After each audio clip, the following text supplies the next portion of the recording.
powwow that we're having here today is something that is really dear to our people. It's a time for us to share our culture. It's a time for us to share our dances. It's a time for us to share our foods. It's a time for us to share our crafts. It's a time for us to share our message with the world on how we can better look after our environment. It's a time for us to really, as a people as well, get to rekindle our relationships.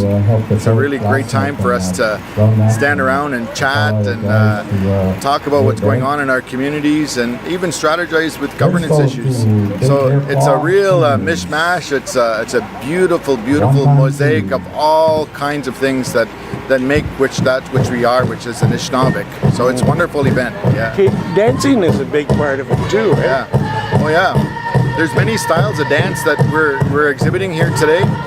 There's traditional styles of dance. There's more contemporary styles of dance. There's women's categories, men's categories. We really pay special focus to children and have the children be part of those exhibits. And we also share a lot of times what those dances are symbolic of and the spiritual significance behind them. There's a lot of good things that we share here.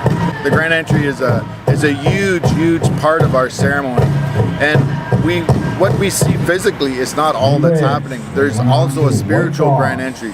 There's spirits that are coming here. There's our ancestors that are coming here. There's helpers that are coming here. They're all entering into the arena at that time to help with the healing of our people, to help with the feeling of fullness, of balance, of being an Anishinaabe in a beautiful way. It's a really enriching, empowering time for us when we walk in and come in with our spirits and our ancestors. What we want is people to come and participate.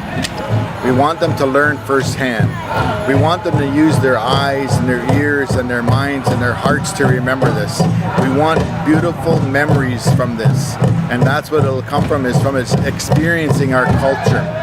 We are starting to think about ways we can incorporate more modern technology like the sound systems that we have, but we would prefer our people to remember this by being a part of it. And we want beautiful, new, good memories. And that's why we discourage certain parts to be recorded. But there's also that spiritual significance, and we want to make that as comfortable and non-invasive and safe for the spirits as well. And we want them to feel comfortable coming out there. And sometimes some of the new gadgets just don't really cut that. We really want to be conscious of our environment, but most of all we want to create new memories, and we want people to remember this. They put their camera away, they forget what the event was about, but they'll carry the memory in their hearts forever. There's a tradition of dancing. Now, could you tell me all about that?